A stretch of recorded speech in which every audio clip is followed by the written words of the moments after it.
So ito po, bali kinabitan po natin ng boom lift, no? Yan, para safety yung paggawa natin dito sa ilalim. Yan, ipo-pull down namin yung transmission nito, minibus Rosa. Yan. So itong minibus. So yan, tatanggalin natin itong cover niya dito sa taas para ma-assist yung mga tornilyo na sa ilalim. Yan, so isang minibus ito na Rosa, Mitsubishi Rosa. So, yan, tatanggalin natin itong flat screw. So ito mga ka-GM, dito ngayon sa ilalim ng minibus na Mitsubishi Rosa, no? Ito, pull down kasi natin itong kanyang transmission. Tinanggal natin yung kanyang mga bolt doon. 14mm saka 17mm yung kanyang mga bolt, saka yung kanyang clutch sleeve doon, tinanggalan natin. Tapos ito sa kanyang natanggalin natin itong kanyang parking brake dito sa kanyang cable dito para may baba natin itong transmission. Saka natin magtatanggal tayo dito sa bracket.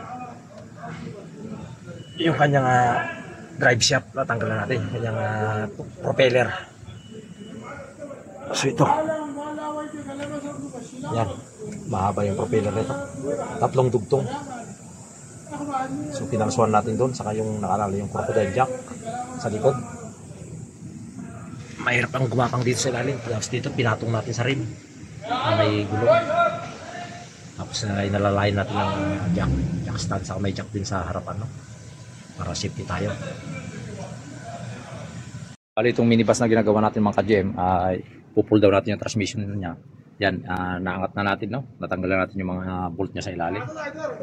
Tapos pinatong natin yan sa wheel rim. Tapos inalalayan natin ng mga jacks. Yan. Para maluwag tayo sa ilalim kasi dito lang tayo sa ilalim gumagawa mga ka-GM sa lapag. Yan, para maupuan natin yung transmission pagbaba. So ayan. Medyo masikip kasi siya rito sa ilalim. Tapos marami siyang maraming tatanggalin. Kumpara sa mga truck na ibang itong ganitong minibus, bali mas marami siyang sa ilalim niya. Tatanggalin na bracket, ganoon. Yan, so ito. Maya-maya lang konti yan, mai-pull down na natin yan. So ito po, bali kinabitan po natin ng boom lift, no? Yan, para safety yung paggawa natin dito sa ilalim. Kasi yan, mabigat kasi ito mga ka-GM, malaki yung transmission niya sa minibus na ito. So kailangan nating gamitan ng pinagbabawal na technique. Yan, sinabitan na natin. So yan, natanggal na sa kinakapitan niya mga ka-GM. Yan, so ito ngayon. Sabi, wara? Okay. So ayan, bali naibaba na natin mga ka-GM. Madali lang siya baba, basta kumpleto tayo sa gamit.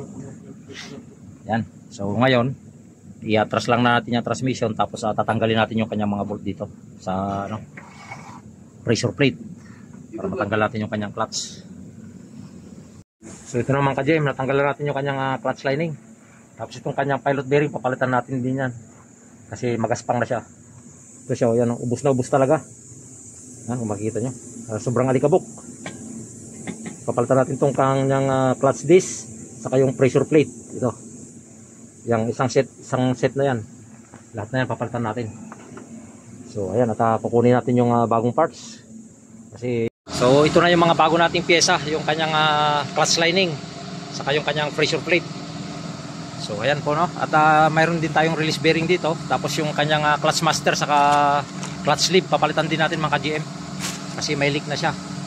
So ayan po, at lilinisan na lang natin yung kanyang flywheel, lilihain natin, tapos yung kanyang ron para may kabit natin yung kanyang release bearing sa transmission. Lilinisan natin yung transmission niya kasi maraming alikabok, saka yung natanggal na rito, mga fiber ng clutch lining, no, yung naubos.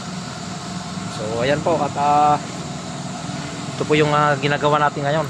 Sana matapos natin to ng after 2 hours, tapos na siguro ito. Itong mga bagong pressure plate na ganito mga ka-GM, pag kailangan nating lihain itong kanyang pinaka surface kasi ito magaspang siya, tapos may dikit-dikit pa siya na parang langis. Kaya kailangan yan nililiha yan bago ikabit. Yan po yung sikreto dyan at technique para hindi agad masira yung yung kanyang clutch lining, no. hindi kagad maubos. So ito yung technique ng pagkabit ng clutch lining mga ka-GM sa pressure plate, no? Pagka wala kayong panentro dito, bali ito, may apat na open dito sa kanyang gilid yan. Yan, kung makikita ninyo. Kinakapalang dito yan mga ka-GM. Yung ano rito, yung pinaka space niya rito sa bawat sulok.